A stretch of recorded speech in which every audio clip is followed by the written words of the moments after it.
Hey everyone! This is a quick reminder to subscribe and hit that like button. It lets me know that you are enjoying my content. Also, feel free to drop your suggestions for future stories in the comments below. Thank you for listening, and let's dive right in. Working in a bar teaches you two things real quick. 1, everyone's got a story. And 2, most of them are drunk lies told with just enough eye contact to make them feel true.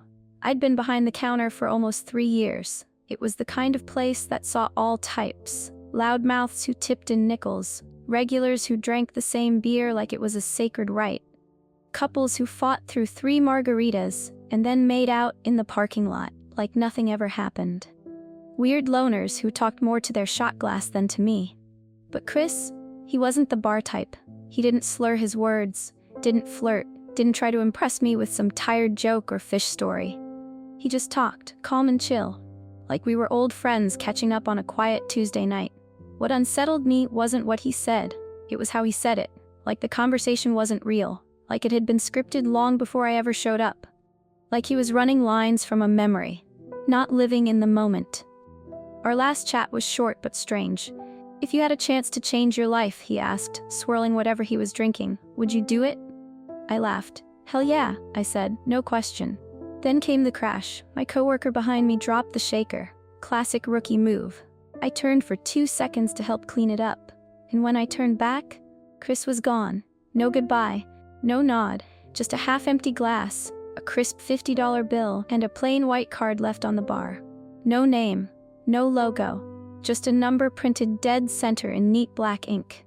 That card haunted me. It sat on my nightstand for 2 days, then moved to my wallet, then to the back pocket of my jeans, like a pebble I couldn't shake. Why had he given it to me? Why not anyone else? He hadn't come back. Not once. But every night I found myself watching the bar's front door like some idiot in a slow-burn indie romance, hoping for his shadow to reappear. I kept thinking about something he said earlier, something casual, tossed off, that he worked for the government. I'd brushed it off, figured it was one of those half-truths bar guys used to sound mysterious. But now, it felt like something else. It felt like an invitation. I sat in the back alley on a cracked milk crate with the card in one hand and my phone in the other. My shift had been long, my feet ached. I smelled like tequila and citrus rinds. I didn't think, I just called. The line barely rang twice. Are you ready to change your life? Chris asked, voice smooth like we hadn't skipped a beat. I swallowed hard. Yeah, I said, I am. There was a pause, not long, just enough to make me question everything. After your shift, someone will be there to pick you up. Wait, what about my stuff? My apartment, my job? I've got rent. We'll take care of it, he said. We'll collect your things, handle any unfinished business. And then, just like before, the line went dead. No goodbye, just silence. And the feeling that my entire life had just shifted. Sure enough, after my shift ended, someone was waiting. It wasn't just someone, it was Chris. Leaning against a sleek black SUV like he belonged in a spy movie, door already open. That same calm grin on his face like this was the most normal thing in the world. Ready? He asked. I don't know what part of my brain took the wheel, but I slid in before I could talk myself out of it. We drove. The city lights gave way to long, quiet roads lined with palm trees and nothing else. I watched the night roll past us, then finally said what had been building in my throat the whole ride. What is this, Chris? What's going on? Where are we going? He kept his eyes on the road. There are jobs the government gives to people who are just right for them. That doesn't help. He finally looked at me, just for a second. We're going to Hawaii. That shut me up. Hawaii? And I'm going to do what? Serve drinks to senators? He smirked. Yes, and no, you're going to be a bartender, but let me be clear. Where we're going, that's an important job. Just as important as any other. Something in his tone made my stomach twist. That wasn't a compliment. The rest of the drive fell into silence, not the peaceful kind. The kind that listens for screaming. We reached the airport, but it wasn't normal. No travelers, no PA system. Just Chris flashing something at security, and suddenly we were ghosts slipping through the cracks. Back halls, white lights, no metal detectors, no boarding gate, just long corridors echoing with our steps. And then, the tarmac. A private jet waited, sleek, small, humming like it had a heartbeat. Two men in black suits stood nearby, sunglasses on, even though it was night. They looked like they were either from the Secret Service or an off-brand sci-fi thriller. I wanted to ask questions. I wanted to say I'd changed my mind, but my mouth didn't work. My brain was full of static, so I followed. The flight? A blur. I don't remember sleep or landing, just green flashing past the windows, then nothing. Until we arrived. Hawaii, but not the one from postcards. No beaches, no tourists, just jungle. Dense, wild, untamed, and in the middle of it, something impossible. A wall of steel carved into the earth like the entrance to a god's tomb. Massive metal doors marked with a single red symbol, 2. Chris looked at me. I didn't speak. The doors opened with a slow hiss, like the place had been holding its breath. And now, it was letting me in. Inside, the air changed. It was cooler, drier, filtered, like the whole place had been breathing on its own without the outside world for a very long time. Just past the threshold, a man stood waiting. Tall, silver hair, shirt so perfectly pressed it looked starched into obedience. His posture screamed authority, but not the friendly kind, more like someone who had never once smiled without rehearsing it in front of a mirror. Chris handed me off to him without a single word, just turned and walked away like this had been the plan the whole time. "Lindsay, is it?" the man asked, extending a hand that was warm but not kind. "I'm Dr. Watts. I'll be getting you settled." We started walking. The hallways were curved, sleek, almost sci-fi sterile. No windows, just clean white walls, recessed lights, and that low hum that made the floor feel alive. Eventually we stopped at a room, long metal table, metal chairs, zero personality. Meeting room vibes, but the kind where something serious was always about to happen. He gestured for me to sit. "This facility was built for the worst days," he began, folding his hands like he was reading from an internal manual. "Doomsday scenarios, nuclear, biological, environmental collapse, you name it." I blinked. "So a bunker?" He nodded once.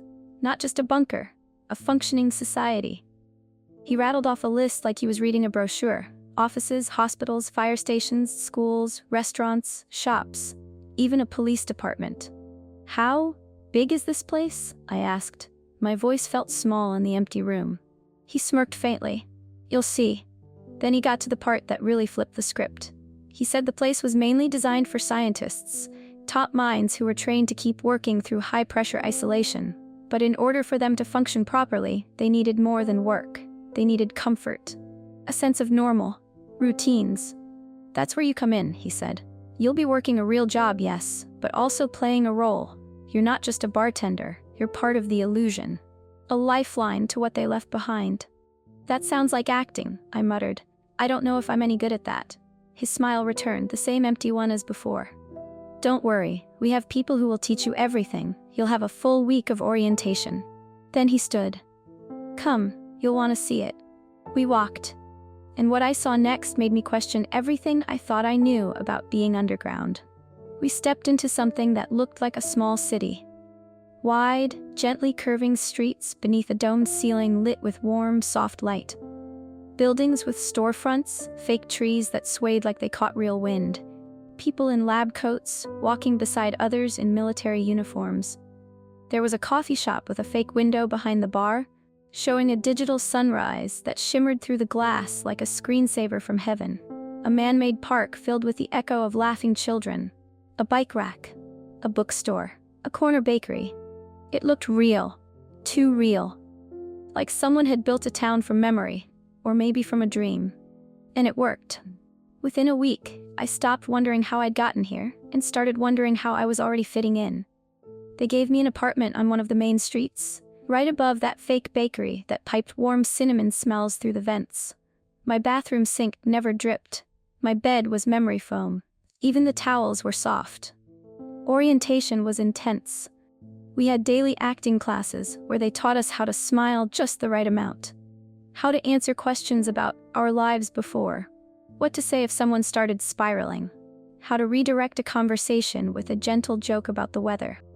We weren't just bartenders or nurses or cashiers, we were anchors. And yes, they leveled up my bartending game too. I got trained on cocktail chemistry, flavor mapping, and bizarre rituals designed for calming down high-functioning stress cases. Think lavender vapor bubbles, mint oil microdrops, ritualistic pours that soothed the subconscious. It was weird, but effective. And before I really processed it, I was there, behind the counter, shaking drinks, making small talk, in a secret underground bunker in Hawaii. And somehow, it was working. It's weird how fast you can adjust to the unthinkable. By the end of the second week, I could shake a drink in one hand and redirect a mental breakdown in the other. I knew the regulars, knew who liked their glasses frosted, who asked for the usual but meant something new every time. I laughed at jokes that weren't funny, gave advice I didn't believe in, pretended like everything was normal, because here, it had to be. That night, I saw him again. Chris. He walked in like anyone else. No fanfare, no dramatic reappearance, just slid onto the stool at the end of the bar and nodded at me like we'd spoken yesterday. "Something neat," he said. I poured him something neat. No questions. We chatted. I don't remember what about, something surface level. Maybe the bar's playlist. Maybe how the lighting flickered sometimes when the simulated weather changed. I laughed at one of his dry little comments, and before I could stop myself, the question just slipped out. "So, how are you doing this? Don't you think it's weird?" His face changed. Not a little, not subtle. His eyes went wide, unnaturally wide, and then immediately dropped to the counter like he was trying to disappear into it. "I didn't hear what you said," he muttered. I blinked. Nervous. "What?" He looked up. That wildness was still in his eyes, but his voice was steady again. Too steady. "So how's the food here? Like we'd been talking about sandwiches." I dropped it. Later that night, sometime after midnight, I heard it. A knock so soft I almost thought I imagined it. Just a single feather-light tap against the door. It was Chris. He stepped inside without waiting for an invitation, turned on the sink in the kitchenette, and sat down at my tiny kitchen table. The water rushed over the silence. "You cannot talk about the outside world," he said, low and urgent. "Not with me. Not with anyone." I stared at him. "But we know, right?" I whispered. "The other actors?" He didn't answer, just held out his hand. "Give me your contract." I hesitated. It was in my drawer. I'd skimmed it when I first got here, read the first 15 pages, maybe glanced at a few more. It was dense, boring. I thought I got the gist. I handed it over. He flipped through it fast, too fast, like he already knew exactly where to look. Page 73. He tapped the line with one finger and read it aloud. "In any case scenario the given person mentions or asks anything about their real life outside the facility, their contract is automatically extended for a lifetime in the facility due to the experiment being affected by their personal thoughts." I just stared. The words didn't feel real, but they were. Right there. Ink on paper. If anyone had heard me ask that question, if it got recorded, if it got reported, I'm never leaving. I didn't cry immediately. That came later. After Chris left. After I lay in bed staring at the ceiling like it might blink back at me with answers. When the tears finally came, they weren't loud. They were the kind that start slow, hot, heavy, until your face is soaked and you're not even making noise anymore, just watching your life bleed out into the dark. But the next morning, I got up, I got dressed, and I went to work. I stopped sleeping right after that night. Not fully, anyway. I'd close my eyes for a few hours, drift in and out, but the fear never left my body. It just hid behind my ribs, curled up and twitching. I still went to work every day, still smiled, still shook cocktails like nothing had changed. But inside, I was counting days, counting looks, counting the seconds between when I said something and when someone might react. Because here's the thing, life in the bunker was perfect. Too perfect. My apartment stayed clean even when I didn't clean it. My schedule was stable. I got 8 hours a night. I had plants on the windowsill, if you could call it that, and somehow they thrived without sunlight, and no one talked about before. Not once. There was a nurse I spoke to sometimes, someone I liked. One of those calm, kind types that made you feel safe just by standing near you. We were chatting at the bar one afternoon, and she said something casual, something I caught immediately. "I moved here about 8 months ago." I smiled, but my heart froze. "Extended contract." I asked carefully, lightly, "How long do you think you'll live in this town?" She didn't flinch, just sipped her drink and said, "I don't plan to move, I love it here." Lifetime. And she meant it. She looked peaceful, like it didn't bother her at all. That haunted me more than anything.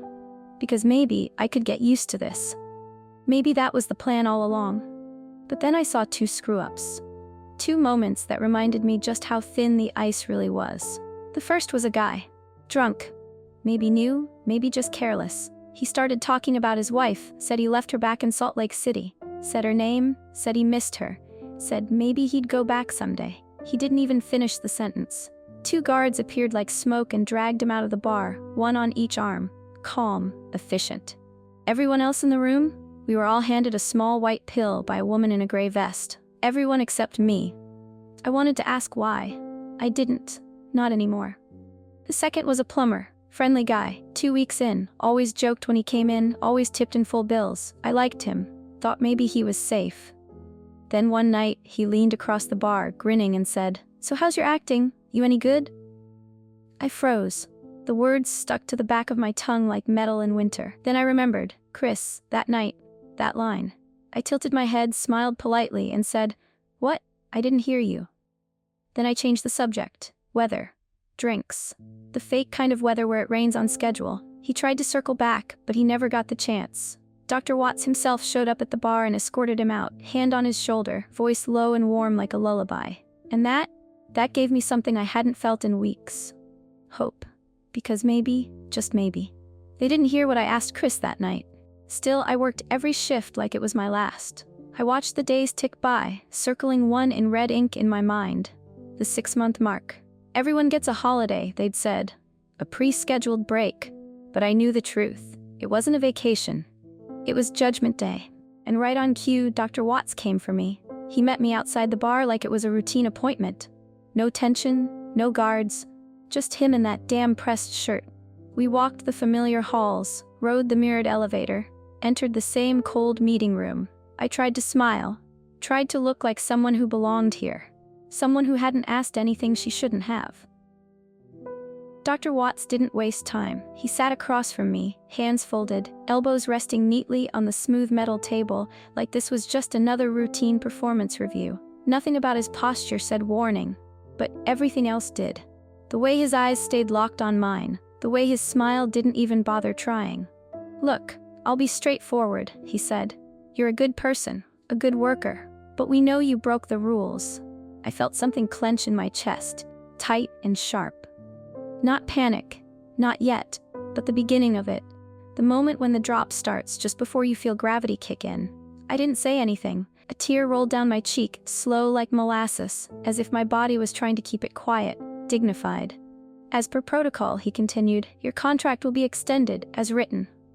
I swallowed. The silence around us suddenly felt thicker than the air. "Forever?" I managed. He nodded once, no hesitation. "Yes." I felt the breath leave my body. Not in a gasp, not in a cry, just a slow, collapsing exhale like something inside me had given up its seat and left the room. "But don't panic," he said in that perfectly measured voice of his. "Your life is good here, isn't it? You don't pay rent. You keep everything you earn. You have freedom. You can change careers. You can start hobbies. You can live, well." He tilted his head slightly, like he was offering me a consolation prize. "You just have to live here." I was crying harder now. My voice cracked into pieces. "But why?" I asked. "Why can't you just let me go?" His lips curled into that awful clinical smirk, the kind that said he'd had this conversation before. Too many times. "First," he said, "because you broke the rules." He leaned in just a little. "Second, because you know about the experiment." That word, experiment, hung in the air like a drip from a leaking ceiling. Cold. Icy. "I don't care," I snapped. My voice bounced off the walls. "You train scientists down here, so what? Wouldn't people understand if they knew?" He looked at me like a professor waiting for a slow student to catch up. "We don't train anyone here, Lindsay." My brain stuttered. "What?" "We're not preparing people, we're creating them." He said it so casually, like he was commenting on the weather. "A new race of humans," he explained. "Ones built to live underground, to survive what's coming, to outlive the surface." I felt my skin go cold. I stared at him, jaw clenched. "And this is what? The first of its kind?" His expression shifted ever so slightly. "No," he said. "This is Bunker 2. The words landed with a strange weight. I blinked. "So there was a Bunker 1? He nodded, then paused like he was trying to decide just how much I was allowed to know. "Yes, but it didn't end well." I waited, but he didn't elaborate. I had to ask, "What happened?" "There was a flaw." he said, a gap in oversight. One of the early subjects began to remember too much, too quickly. It unraveled the illusion. Once one person sees the seams, they show the others. So, it collapsed. Watts gave a single sharp nod. They all died or were lost to madness. We don't fully know which. My breath caught. I sat back in the chair like that would give me more distance from what he just said. And you rebuilt it here? I asked. Why Hawaii? For the first time, he looked mildly impressed, like he wasn't expecting that question. There are deep basalt caves beneath this island, he said. The volcanic rock is geologically stable. If the surface falls, nuclear fallout, bioweapon release, solar flares, this is one of the few places left with the right shielding. It's isolated, self-contained, survivable. He tilted his head. Ideal, really. It made a sick kind of sense, and suddenly all the pieces slammed together. The acting classes, the fake sunlight, the fact that no one ever talked about before, the perfect apartments, the way new people arrived like clockwork, the memory gaps, the pills. You're collecting people, I whispered, abducting them, making them forget. His face didn't move, just his voice. We don't make them forget, he said, quiet, controlled. I looked at him, my pulse loud in my ears, my eyes burning. Or do you? The door behind me opened. I turned and saw a nurse step inside. Her movements were graceful, practiced. She didn't look at me, just walked in holding a small metal tray. On it sat a single white pill. Watts didn't blink, didn't flinch. You have two options, he said. Die or forget and live on. The nurse placed a glass of water beside the pill. Steam was still curling from the top. Why was it warm? I stared at the tray, at the pill, at the water. I waited for someone to say it was a test. I waited for someone to give me a third door, a trick escape hatch, a way out. No one spoke, no one moved. The silence became absolute, so I took it, and I swallowed. I woke up feeling fine. No pounding head, no dry mouth, no panic clawing behind my ribs like a trapped animal. Just fine. I sat up slowly, blinking against the warm yellow light pouring through my apartment window. A digital sunrise glowed just beyond the glass, soft, golden, and perfectly timed. The sound of birdsong filtered in through the walls, programmed to begin at exactly 6:45 a.m. The weird part? It felt comforting. No alarms went off in my head, no screaming voice telling me to run or fight or question. Just a dull haze of calm, like I'd finally gotten a good night's sleep after weeks of tossing and turning. Later that morning, I had a meeting with Dr. Watts. He was already seated when I arrived, sipping tea from a plain white mug like we were catching up between errands. He greeted me with that professional half-smile, the one I used to hate. But now, it felt reassuring. We talked about something. I think it was about my job, or maybe my housing. He said I was doing great, that my performance metrics were high, that I was making people feel welcome. I nodded, smiled. Whatever it was we discussed, I left the room feeling like I'd passed a test. It's strange. I remember being stressed, really stressed, overwhelmed, like I was waiting for something to go terribly wrong. Or was it months ago? A week? The timeline's blurry. There was definitely something that kept me up at night. But I can't, for the life of me, remember what it was. And honestly, I'm glad it's over. I've been living here 6 months now, and it really does feel like home. I love this little town.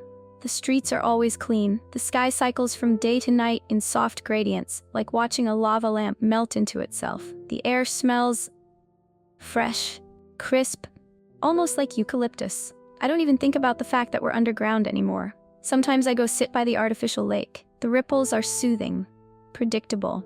I'll just sit there for a while and watch the sunlight dim as the fake moon rises overhead.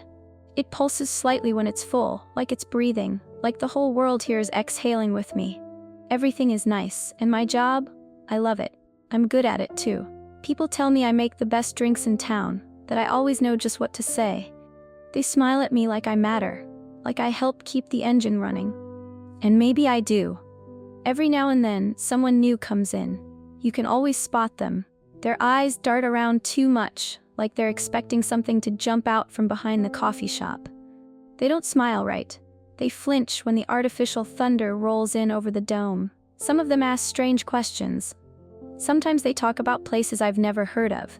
Cities with names that feel fake on their tongues. Sometimes they say things like, "This place doesn't seem real," or "Don't you remember?" When that happens, I smile. I offer them something strong, and I change the subject. But the best part about this town? I feel so free.